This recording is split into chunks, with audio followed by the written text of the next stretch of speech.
نام کیا ہے، اس کی قسمیں کیا ہے؟ تو توحید کی علماء نے 3 قسمیں بتائی ہیں۔ توحید الربوبیہ کہ اللہ کی رب ہونے میں اس کو ایک جاننا، توحید الاسماء والصفات اللہ کے نام اور صفات میں اس کو ایک جاننا، اور تیسرا توحید العبادہ اللہ کی عبادت میں اس کو ایک جاننا۔ اب یہ کیا ہے؟ اس کے رب ہونے میں ایک جاننا، اسماء و صفات نام اور صفاتوں میں ایک جاننا، اور عبادت میں ایک جاننا۔ مختصر سا، زیادہ نہیں رکھوں گا، مختصر سا اس کی ایک جھلک آپ کے سامنے رکھتا ہوں، یہ اس کا کیا معنی ہوتا ہے۔ آئیے، توحید الربوبیہ یہ کیا ہے؟ اللہ کو رب ماننا، مطلب اللہ نے ہم کو پیدا کیا، وہی ہم کو ماریں گا، تمام تر مرحلے پیدائش سے موت تک جو کچھ آتے تمام کا وہ مالک وہ ہے، اچھائی اور برائی کا دینے والا وہ ہے۔ جب کچھ بھی نہیں تھا اللہ کی ذات تھی، جب کچھ بھی نہیں رہیں گا اللہ باقی رہیں گا، یہ سب اس کے رب ہونے میں شامل ہے۔ رب کہتے عربی زبان میں اس ذات کو ہے جو شروعات سے خاتمے تک پہنچائے، اس کو رب کہتے ہیں۔ تو اللہ کا رب ہونا، جیسے کہ اللہ رب العزت نے قرآن میں سورہ زمر آیت نمبر 62 میں فرمایا، اللہ خلق کل شیء، کہ اللہ نے تمام چیزوں کو پیدا کیا۔ اسی طرح اللہ رب العزت اپنے رب ہونے کے تعلق سے فرماتا ہے، سورہ صافات کی آیت نمبر 96 میں اللہ فرماتا ہے، واللہ خلقکم وما تعملون، اللہ نے تمہیں پیدا کیا اور جو کچھ تم کرتے ہو یہ بھی اللہ نے پیدا کیا، اسے بھی اللہ نے بنایا۔ اسی طرح اللہ رب العزت نے قرآن نے فرمایا، سورہ تغابن کی آیت نمبر جو ہے 11 کے اندر اللہ فرماتا ہے، وما اصاب من مصیبت الا باذن اللہ، کہ کوئی مصیبت تم تک نہیں آتی مگر اللہ کے حکم سے۔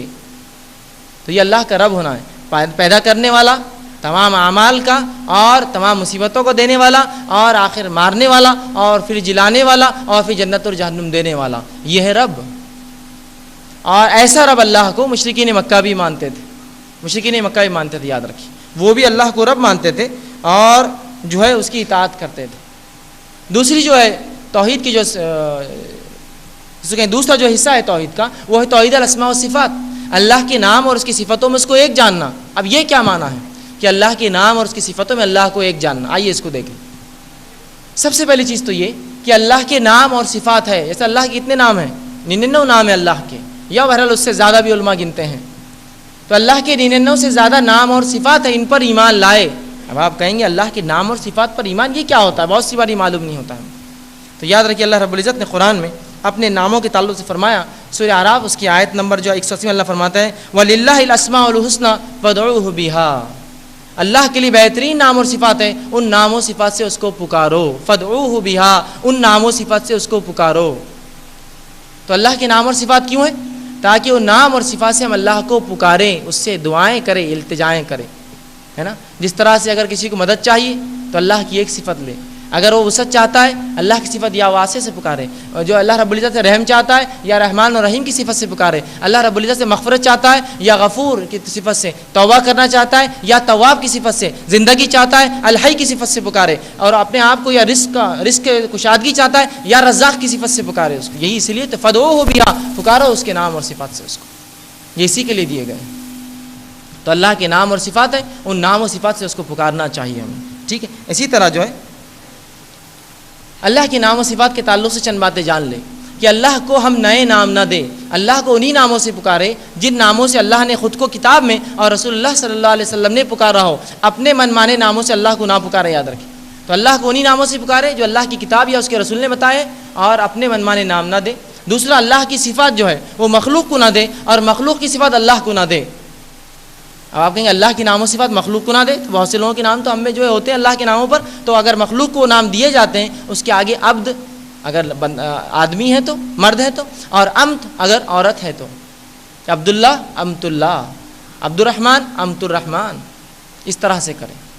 تو اللہ کے نام و صفات ہے اور اس کو نئے نام و صفات نہ دے، اس کے نام و صفات مخلوق کو نہ دے، مخلوق کے نام و صفات اللہ کو نہ دے۔ آپ کہیں گے مخلوق کے نام و صفات اللہ کو نہ دے، یہ کیا ہوا؟ جیسا کچھ لوگوں نے کہا اللہ سوتا ہے، کہ اللہ سوتا ہے؟ نہیں، اللہ تو اونگ بھی نہیں لیتا ہے، تو سونا تو دور کی بات ہے، سونے سے پہلے آدمی اونگتا ہے، تو اللہ نے کہا وہ اونگتا بھی نہیں۔ بہرحال تو یہ اللہ کے نام و صفات کے تعلق سے۔ اور تیسرا اور سب سے اہم حصہ جو توحید کا ہے وہ توحید العبادہ ہے۔ یہ جو 2 حصے پہلے میں نے آپ کے سامنے مرحلے بتائے، ان دونوں کو مشرکین مکہ بھی مانتے تھے، یاد رکھیے۔ وہ کیسے؟ وہ اللہ کو رب مانتے تھے، دوسرا وہ اللہ کے نام و صفت پر بھی عمل کرتے۔ اسی لیے رسول اللہ صلی اللہ علیہ وسلم کے والد کا نام کیا تھا؟ عبداللہ وہ جانتے تھے اللہ کسی کا نام نہیں ہو سکتا ہے، عبداللہ ہو سکتا ہے نا، عبداللہ ہو سکتا ہے، اسی لیے عبداللہ کہتے تھے، عبد الرحمن، اس طرح سے تو وہی جانتے تھے۔ اصل ان کا جو شرک تھا، اصل کمزوری تھی وہ اسی میں تھی، توحید العبادہ، عبادت میں وہ اللہ کے سوا دوسروں کو بھی شریک کرتے تھے، یہی اصل تھا ان کا، جس سے وہ قیامت تک کے لیے مشرکین کہلائے، قیامت تک کے لیے اسی عمل کی وجہ سے جو ہے وہ مشرکین کہلائے، حالانکہ وہ بھی اللہ کو رب مانتے تھے۔ آئیے قرآن کے اندر چند جگہوں پہ اللہ رب العزت نے ان کا عقیدہ بیان کیا اور کہا، سورہ عنکبوت کی آیت نمبر 63 میں اللہ رب العزت فرماتا ہے وَلَئِن سَأَلْتَهُمْ مَن نَزَّلَ مِنَ السَّمَاءِ مَاءً فَأَحْيَا بِهِ الْأَرْضَ بَعْدَ مَوْتِهَا لَيَقُولُونَ اللَّهُ، کہ نبی محمد صلی اللہ علیہ وسلم پوچھئے کہ کون ہے جو آسمان سے بارش کو برساتا ہے اور پھر مردہ زمین کو زندہ کرتا ہے، یہ کہیں گے وہ اللہ، سَيَقُولُونَ اللَّهُ، یہ کہیں گے وہ اللہ۔ تو مطلب مشرکین مکہ یہ بات جانتے تھے کہ وہ اللہ ہے جو آسمان سے بارش برساتا ہے، وہ اللہ جو آسمان سے بارش برساتا ہے، مردہ زمین کو زندہ کرتا ہے، تمام کو پیدا کرنے والا ہے، یہ سب ان کے عقیدے تھے، یاد رکھیے۔ لیکن اصل شرک جہاں تھا وہ شرک تھا اللہ کے عبادت کے اندر، کہ اللہ کے علاوہ بھی عبادت کرتے، اور آئیے اللہ کے علاوہ جن چیزوں کی عبادت کرتے کیوں کرتے یہ بھی جان لے آپ۔ ان کا یہ عقیدہ بھی اللہ رب العزت نے سورہ زمر آیت نمبر 3 میں بیان کر دیا کہ اللہ کے علاوہ دوسروں کی کیوں عبادت کرتے، اور ان کے شرک سے ہمارے شرک کا بھی انشاءاللہ موازنہ کریں گے، پھر کیا ان کا شرک تھا اور کیا ہمارا شرک۔ تو آئیے یہ واقعہ سنیے، اللہ رب العزت قرآن میں سورہ زمر کی آیت نمبر 3 میں فرماتا ہے الا للہ دین الخالص، خبردار ہو جاؤ دین اللہ کے لیے خالص ہے، یا اللہ کے لیے دین کو خالص کر دو، مطلب اپنی نیتوں کو خالص کر لو اللہ کے لیے۔ آگے اللہ رب العزت فرمایا والذین اتخذوا من دونہ اولیاء ما نعبدہم، اور جنہوں نے اللہ کے علاوہ دوسروں کا اپنا ولی، مددگار، حاجت روا، مشکل کشا، دستگیر بنا لیا ہے، من دون اللہ اولیاء، جنہوں نے اللہ کے سوا یہ تمام چیزیں دوسروں کو دی ہیں۔ اللہ رب العزت فرماتا ہے ما نعبدہم، جب ان سے پوچھا جاتا ہے کہ اللہ کو چھوڑ کر دوسروں کو کیوں یہ سب چیزوں کے لیے پکارتے ہو، تو وہ کہتے ہیں ما نعبدہم، ہم ان کی عبادت نہیں کرتے الا لیقربونا الی اللہ زلفا، ہم جو جھکتے ہیں اور جو ان کے سامنے منتیں اور مرادیں کرتے ہیں، یہ نظر نیاز رکھتے ہیں، یہ صرف اس لیے کرتے ہیں ما نعبدہم الا لیقربونا الی اللہ زلفا، یہ اللہ سے ہمیں صرف نزدیک کر دے۔ یہی تو شرک تھا مشرکین مکہ کا، اللہ کو رب مانتے یا سب سے اوپر افضل اللہ کو مانتے، چھوٹے چھوٹے کیوں، تو کہتے یہ تو عبادت نہیں کرتے، ان کو راضی اور خوش کرتے ہیں تاکہ اللہ تک پہنچا دے۔ یہاں تو صرف بیچ میں رکھنے کی وجہ سے یہ قیامت تک کے لیے مشرک کہلائے، اور مسلمان تو یہ عقیدہ رکھتا ہے اللہ کو چھوڑ کے دوسرے بھی دیتے ہیں، یہ تو اپنے شرک میں ان سے بھی گیا گزرا ہے، اور پھر توحید پرست اپنے آپ کو، پھر مسلمان اپنے آپ کو، اور پھر اپنے آپ کو جنت کا مستحق سمجھتا ہے۔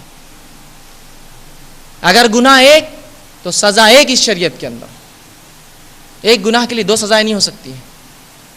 تو گناہ ان کا وہ تھا کہ بیچ میں بنا لیے تھے اولیاء، یہ سوچتے تھے کہ ان کے ذریعے اللہ تک ہم پہنچ سکتے ہیں، اور کہتے بھی تھے ما نعبدہم، عبادت نہیں کرتے ان کے الا لیقربونا الی اللہ زلفا، یہ جو کچھ ہم کر رہے ہیں صرف اللہ سے نزدیکی کے لیے ہو رہا ہے۔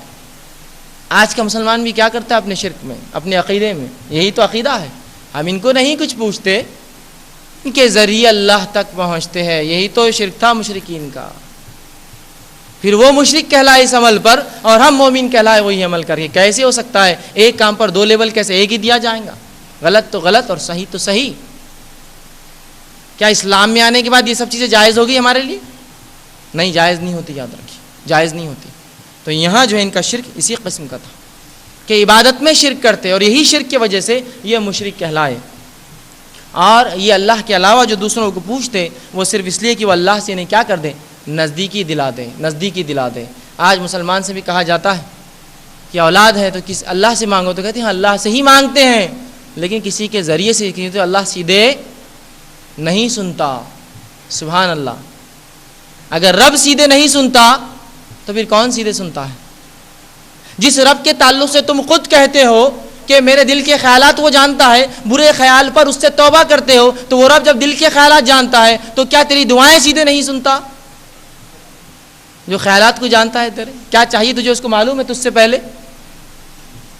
یہی تو شرک تھا ان کا، وہ کہتے نہیں اللہ سیدھے نہیں سنتا، بیچ میں مرحلے چاہیے، ذریعے چاہیے، اسی شرک کی وجہ سے قیامت تک مشرک کہلائے۔ بہرحال میرا موضوع نہیں ہے، انشاءاللہ وسیلہ اور شفاعت کے موضوع میں اس کی تفصیلات میں رکھوں گا اس عمل کی۔ بہرحال اب آئیے شرک کیا ہے، شرک کی قواعد